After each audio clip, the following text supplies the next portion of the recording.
வணக்கம். எல்லோருக்கும் இனிய தமிழ் புத்தாண்டு நல்வாழ்த்துக்கள். எல்லாருக்கும் இந்த வருஷம் ரொம்ப நல்லா இருக்கணும் அப்படின்னு சொல்லிட்டு கடவுளை வேண்டிக்கிறேன். இன்றைக்கி எதை பற்றி பேச போகிறேன்னா, தமிழ் புத்தாண்டு அப்படிங்கிறதுனால கொஞ்சம் பாசிட்டிவாக ஏதாவது பேசலாம் அப்படின்னு சொல்லிட்டு. என்ன பேசுகிறது அப்படின்னா, நிறைய பேருக்கு வாழ்க்கையில் நிறைய ஸ்ட்ரகிள்ஸ் இருக்கும். நம்மளுடைய கோல் என்ன அப்படின்னு தெரிஞ்சுக்கிறதுக்கே ரொம்ப வருஷம் ஆகும். நம்ம நினச்சிட்டு இருப்போம் இதான் நம்மளோட கோல், இதுதான் அப்படின்ட்டு. ஆனால் ரொம்ப வருஷம் கழிச்சு இல்லையே, இதுக்கு பதிலாக நம்ம இதை பண்ணியிருக்கலாமே, இதில் நம்மளுக்கு சக்ஸஸ் கிடச்சிருக்குமே அப்படின்னு சொல்லிட்டு வேறு மாதிரியான ஒரு விஷயங்களை பண்ண ஆரம்பிப்போம். அதில் நம்மளுக்கு சக்ஸஸ் சீக்கிரமே கிடைக்கிறதுக்கும் வாய்ப்புகள் இருக்குது. அதை மாதிரி நிறைய பேர் அனுபவிச்சிருப்போம். இன்னும் சில பேர் என்னென்னா, சின்ன வயசுலேயே நான் இதுதான் ஆக போகிறேன், இப்படி தான் இருக்க போகிறேன் அப்படின்னு சொல்லிட்டு நம்மளுடைய கோலை ஃபிக்ஸ் பண்ணிவிட்டு அதை நோக்கி ட்ராவல் பண்ணி சீக்கிரமே சக்ஸஸை சந்திச்சிருப்பாங்க. அப்போ இந்த சக்ஸஸ் அப்படிங்கிறது எப்படி நம்மளுக்கு கிடைக்குது, எது சக்ஸஸ் அப்படின்னு இப்போ ரீசெண்டாக ஒருத்தர் பேசியிருந்தார், பிரபலமான ஒருத்தர். அதாவது வெற்றி அடையணும் அப்படின்னு நினைக்காதீங்க. வெற்றி அடையிறது அப்படிங்கிறது இன்னொருத்தனை தோக்கடிக்கிறது தானே. அதை வெற்றி அடையிறது அப்படிங்கிறது வேண்டாம், வாழ்ந்துடணும் நம்ம அப்படின்னு சொல்லிட்டு பேசியிருந்தார். அவருடைய பாயிண்ட் ஆஃப் வியூ அப்படிங்கிறது வேறு மாதிரி இருக்குது. நான் என்ன சொல்கிறேன் அப்படின்னா, வெற்றி அடையணும். எப்போவுமே வெற்றி அப்படிங்கிறது நம்மளுக்கு தேவைதான். அந்த வெற்றி அப்படிங்கிறது இன்னொருத்தரை தோக்கடிச்சாதான் நம்மளுக்கு வெற்றி அப்படிங்கிறது கிடையாது. நம்மளுடைய கோலை நம்ம ரீச் பண்ணிட்டோம் அப்படின்னாலே அது வெற்றி தான். வெற்றி அப்படிங்கிறது ஃபஸ்ட்டு செகண்ட் தேர்டுன்னு வரும்போது ரன்னிங் ரேஸில் ஓடுற மாதிரி ஒருத்தனை தோக்கடிச்சிட்டு நான் ஜெயிச்சிருக்கேன், இதுதான் என்னுடைய வெற்றி, இதுதான் என்னோட சக்ஸஸ் அப்படின்னு சொல்லிட்டு யாருமே சொல்ல முடியாது. இப்போ கம்ப்யூட்டர் கண்டுபிடிச்சவங்களை வச்சுக்கோங்களேன். கம்ப்யூட்டர் கண்டுபிடிச்சவங்க யாரை தோக்கடிச்சாங்க? யாரையுமே தோக்கடிக்கல இல்லையா? நான் கண்டுபிடிக்கிறேன், எல்லா கண்டுபிடிப்புகளுக்குமே அப்படிதான். நான் கண்டுபிடிக்கிறேன் அப்படின்னு சொல்லிட்டு அவங்க ஏதோ ஒன்று ரிசர்ச் பண்ணி தான் இன்னைக்கு நிறைய கண்டுபிடிப்புகளை கண்டுபிடிச்சிருக்கோம். அது எல்லாமே சக்ஸஸ் தான். அதில் யாரையுமே நம்ம தோக்கடிக்கல இல்லையா? அவங்க கண்டுபிடிச்சிருக்காங்க, அவங்க டெடிகேஷனுக்கு ஒரு நல்ல ஒரு மதிப்பு கிடைச்சிருக்கு, ஒரு என்ன சொல்கிறது, அவங்க செஞ்ச கடமைக்கு ஒரு பலன் கிடைச்சிருக்குது அப்படின்னு சொல்லலாம். நம்ம தலைவர் ஒரு இது சொல்லுவார். அவருடைய ஆப் ஆரம்பிக்கும் போதும், ரஜினி மக்கள் மன்றம் ஆரம்பிக்கும் போதும் அந்த டைட்டில் தான் கொடுத்துருந்தாங்க. கடமையை செய் பலனை எதிர்பார் அப்படின்னு சொல்லிட்டு பின்னாடி எழுதியிருந்தாங்க. ஸோ அதில் அது எனக்கு ரொம்ப பிடிச்ச விஷயம். எப்போவுமே நம்ம என்ன கடமையை செஞ்சாலும் சரிதான், அதில் கண்டிப்பாக பலன் அப்படிங்கிறது கிடைச்சே தீரணும். கிடைக்காமலாம் இருக்கவே கூடாது. இப்போ நம்ம வேலைக்கு தான் போகிறோன்னு வச்சுக்கோங்களேன். நான் வேலையை பார்க்குறது என்னுடைய கடமை தான். நான் இந்த வேலையில் ஜாயின் பண்ணியிருக்கேன். ஸோ அங்கே இருக்கக்கூடிய என்னுடைய போஸ்ட்டுக்கு என்னென்ன வேலைகள் இருக்கோ அது எல்லாமே பார்க்கக்கூடியது என்னுடைய கடமை தான். அதுக்காக நான் சேலரி எதிர்பார்க்காம இருக்க முடியுமா? ஸோ கடமையை செய் பலனை எதிர்பார்க்காதே அப்படின்னு சொல்கிறதே ஒரு தப்பான ஒரு விஷயம் தான். அது வீட்டுக்காக இருக்கட்டும், நாட்டுக்காக இருக்கட்டும், இல்லை நம்ம ஆஃபீஸாக இருக்கட்டும், எதாக இருந்தாலுமே அது ஒரு தவறான ஒரு விஷயம் தான். நாட்டுக்காக எடுக்கும்போது நிறைய பேர் சொல்லுவாங்க, நாட்டுக்கு நீ நல்லது செய், நாடு உனக்கு என்ன செஞ்சதுன்னு எதிர்பார்க்காத. அதெல்லாம் தேவையே இல்லை. நான் நாட்டுக்கு செஞ்சேன்னா நாடு எனக்கு செய்யணும். நான் நாடு நல்லா இருக்கணும் அப்படின்னு சொல்லிட்டு நாட்டில் இருக்கக்கூடிய சட்டத்திட்டங்களெல்லாம் நான் ஃபாலோ பண்ணுறேன், எல்லா ரூல்ஸ் அண்ட் ரெகுலேஷன்லாம் நான் ஃபாலோ பண்ணுறேன் அப்படின்னு சொன்னால் எனக்கு கிடைக்க வேண்டிய பாதுகாப்பும் நல்ல விஷயங்களும் இந்த நாட்டில் எனக்கு கிடைக்கணும். அதுதான் நான் செய்கிறேன். நான் கடமை செய்கிறதுக்கு உண்டான பலன் அப்படிங்கிறது. அதெல்லாம் கிடைக்காது, நீ மட்டும் கடமையை செய் பலனை எதிர்பார்க்காத அப்படின்னு சொல்கிறதெல்லாம் அதை ஏற்றுக்கவே முடியாது. அது அது ஏற்றுக்க முடியாத ஒரு விஷயம்தான்.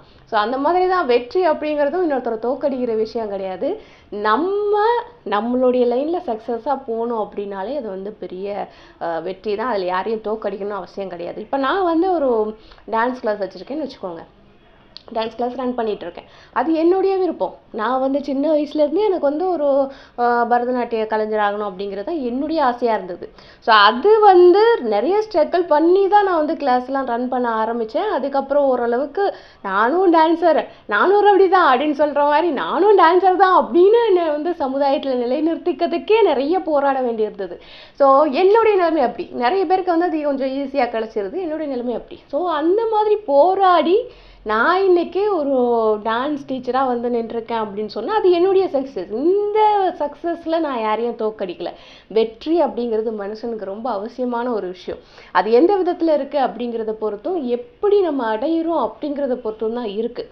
ஒரு விஷயம் உங்களுக்கு கிடைக்கணும் அப்படின்னு நினச்சிங்கன்னா 100%, 100%-ஐ விட அதிகமாக நீங்கள் அந்த விஷயத்துக்காக டெடிகேட் பண்ணணும். நீங்கள் யோசிச்சு பாருங்களேன், உங்கள் வாழ்க்கையில் சில விஷயங்கள் வந்து எனக்கு கிடைக்கலப்பா, என்னால் இதுக்கு வந்து எனக்கு டைம் கிடைக்கல அப்படின்லாம் நிறைய பேர் சொல்லுவாங்க.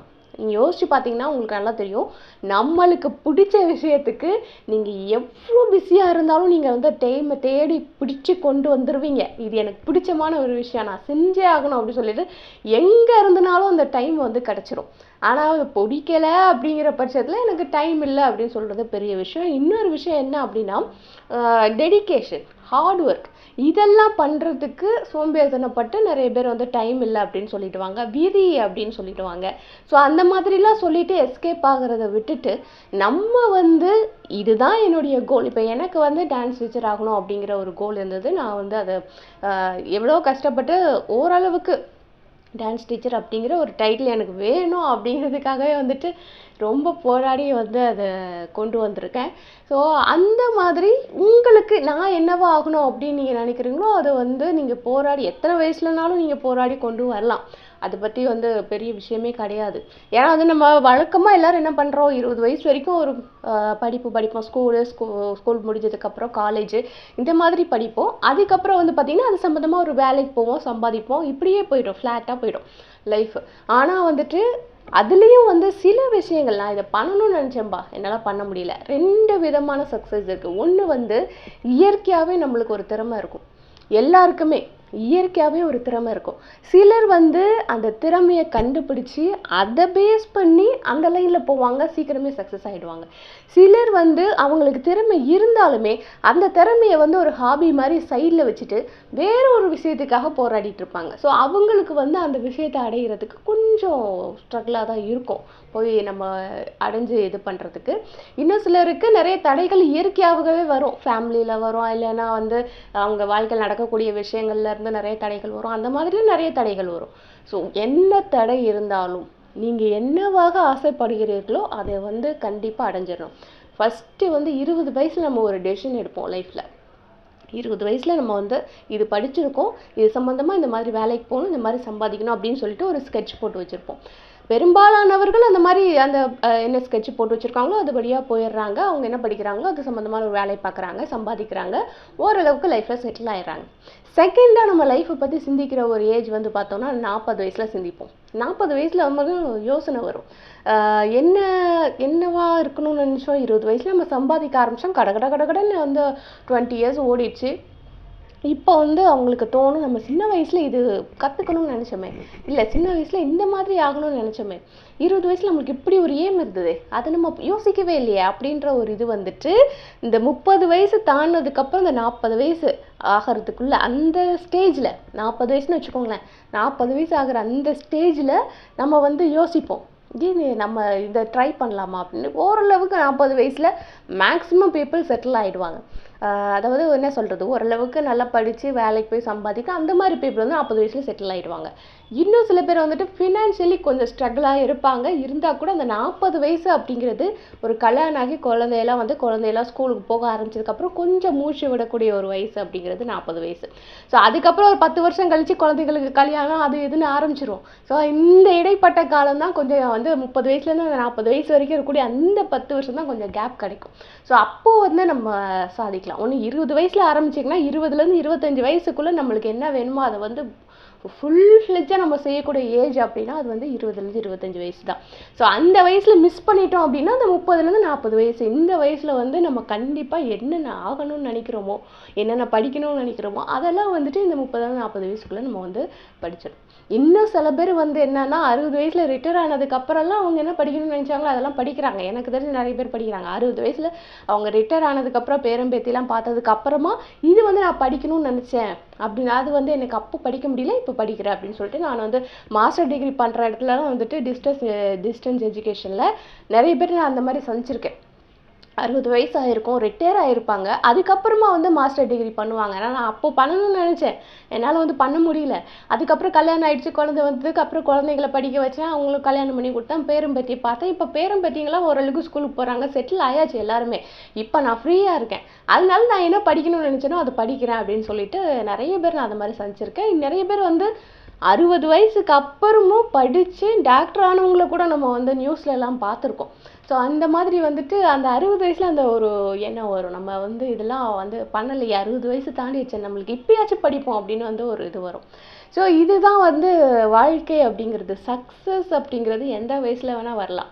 ஸோ சக்ஸஸ் அப்படிங்கிறதுக்கு மீனிங் என்ன அப்படின்னா, நம்ம என்னவா ஆகணும்னு நினைக்கிறோமோ, இல்லை நம்ம என்ன படிக்கணும்னு நினைக்கிறோமோ அதை படிக்கிறது, நம்ம என்ன ஆகணும்னு நினைக்கிறோமோ அதுவாக ஆகிறது தான் வந்துட்டு சக்ஸஸ் அப்படிங்கிறது. ஸோ நான் முயற்சி பண்ணி ஓரளவுக்கு ஒரு இடத்துக்கு வந்திருக்கேன். இதுக்கப்புறமும் இன்னும் ஒரு பெரிய இடத்துக்கு பிளான் பண்ணியிருக்கேன். ஸோ போகணும் அப்படிங்கிறது தான் என்னுடைய விருப்பம். இந்த வருஷம் வந்து குரோதி வருஷம் அப்படின்னு சொல்கிறாங்க. குரோதி அப்படின்னா வந்துட்டு எல்லாருமே அது ஒரு மாதிரியான வார்த்தை தானே. நம்மளுடைய தமிழில் வந்து குரோதம் அப்படின்னா வந்து அது ஒரு மாதிரி என்ன சொல்கிறது, பழி வாங்குற கோபம் இருக்கு இல்லையா, அதை தான் வந்துட்டு குரோதம் அப்படின்னு சொல்லுவாங்க. ஸோ அந்த மாதிரி வந்து குரோதி அப்படிங்கிற வார்த்தையே வந்து ஒரு மாதிரி இருக்கே, வியடாக இருக்கே அப்படின்னு சொல்லி நானே ஃபஸ்ட்டு அப்படி தான் நினச்சேன். ஃபஸ்ட்டு இந்த வருஷம் குரோதி வருஷமா, என்னங்க குரோதின்னு இருக்குன்னு வந்து எல்லாமே வந்து ஒரு மாதிரி ஆயிடுமோ அந்த வருஷம் அப்படின்னு தான் எனக்கு தோணுச்சு. அப்புறம் வந்துட்டு அந்த வருஷத்தை பற்றி பேசினவங்க அந்த டிவியில் பேசுகிறது அதெல்லாம் கேட்கும் பொழுது அப்படியெல்லாம் இல்லை. இந்த வருஷம் வந்துட்டு நான் ராசி பலன் கூட நான் கேட்டேன். ராசி பலனில் கூட வந்து என்ன சொல்கிறாங்கன்னா நல்லபடியாக தான் சொல்கிறாங்க. போன வருஷத்துக்கு இந்த வருஷம் நல்லா தான் இருக்குது, பேரை வச்சு எதுவுமே டிசைட் பண்ணாதீங்க. ஸோ நல்லபடியாக அமையும், இந்த வருஷம் சக்ஸஸ்ஃபுல்லாக இருக்கும் அப்படின்ற மாதிரி பாசிட்டிவாக தான் சொன்னாங்க. அதையும் தாண்டி நம்ம வந்து என்ன அப்படின்னா ஒரு புத்தாண்டுலேயும் நம்ம என்ன நினைக்கிறோம் அப்படின்னா, இந்த வருஷம் கண்டிப்பாக சக்ஸஸாக அமைஞ்சிடணும் அப்படின்னு நினைக்கிறோம். நிறைய பேர் புத்தாண்டில் நிறைய விஷயங்களை நம்ம வந்து ரெசல்யூஷனாக எடுப்போம்.